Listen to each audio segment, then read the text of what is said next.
Top Congo FM 88.4, première radio d'information en République démocratique du Congo.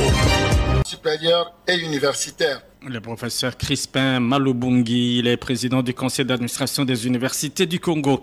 De 1953 à 2023, cela fait déjà 70 ans depuis la création de l'Institut des Katouboué, une des grandes écoles de la province de Kasaï centrale. À ces jours, l'école qui a formé des milliers de personnes n'est restée que par le nom. Les enfants étudient à même les seuls dans des salles dont certaines manquent de portes et de fenêtres.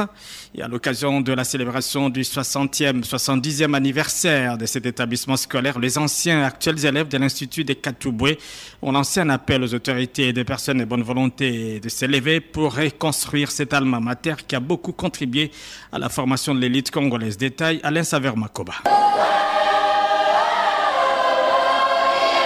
La célébration du 70e anniversaire de l'Institut des Katouboué a été une occasion spéciale pour les anciens élèves de se retrouver sur les sites où ils ont été formés il y a plusieurs décennies. Cet événement a été marqué par plusieurs activités, notamment un match de football, des représentations théâtrales et des cantiques. Cependant, la partie la plus significative de cet événement a été le culte d'action, au cours duquel tous les aspects de cette école ont été abordés. Bien que l'Institut des Katouboué ait formé des milliers d'élèves, il ne reste aujourd'hui que par les noms. Les bâtiments sont dans un état de délabrement total et les élèves étudient dans des conditions précaires, assis à même les sols. Les anciens élèves ainsi que les élèves actuels ont dans leur discours émouvant souligné l'importance de cette école dans leur vie et ont appelé à des actions concrètes pour sa reconstruction. Chers aînés Katois et Katois, les hommes passent mais les institutions persistent à jamais. Pensons à la réhabilitation de notre ESI de Katoué pour sa continuité à jamais en étant visible de génération en génération.